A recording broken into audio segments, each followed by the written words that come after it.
আমি কিন্তু এইটুকু করছি। এর আগে উনি যখন সলিমুল্লাহ ছিলেন, সলিমুল্লাহ থেকে যখন বেলাবুতে ট্রান্সফার হয়ে গেলেন, তখন ওনার নেম ডেট ছিল হইল গিয়ে আপনার সলিমুল্লাহ। আমি নো, আপনি এখন সলিমুল্লাহ নেই, আপনাকে এখানে সলিমুল্লাহ করতে হবে। তখন উনি বললো যে এক্স লেখা। আমি কিন্তু এক্স লিখছি, কিন্তু আমরা এটা কিন্তু খবর নেই, কিন্তু ওনাদের কথা বিশ্বাস করতে হয় যে এই যে বলছে যে আমি রিজাইন দিয়েছি। আপনি রিজাইন দিয়েছে, আপনি রেজিগনেশন পেপার নেবেন না।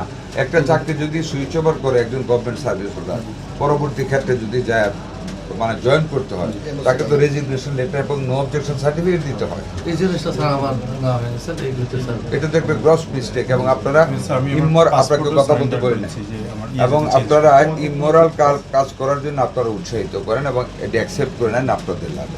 আমরা স্যার এটা করলেন যে হাতের হাতে ধরলাম, এটা স্যার আমাদের অজ্ঞতার জন্য স্যার, এটা আমার না জানার জন্য। এটা অজ্ঞতা শুধু না জানার জন্য। আপনি কথা বলবেন।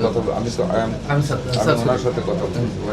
এটা স্যার আমার অজ্ঞতার জন্য, এটা আমার নেওয়া হয়নি। কিন্তু এছাড়া আমরা কখনো এই অজ্ঞতার জন্য তো আপনারও তো একটা পানিশমেন্ট হবে। সরি স্যার, এই মুহূর্তে স্যার আপনার কাছে আমি রিকোয়েস্ট করতেছি, নেক্সট টাইম থেকে এটা হবে না, নেক্সট টাইম থেকে এটা হবে না। আচ্ছা, লেট ম্যাজিস্ট্রেট কাম, ম্যাজিস্ট্রেট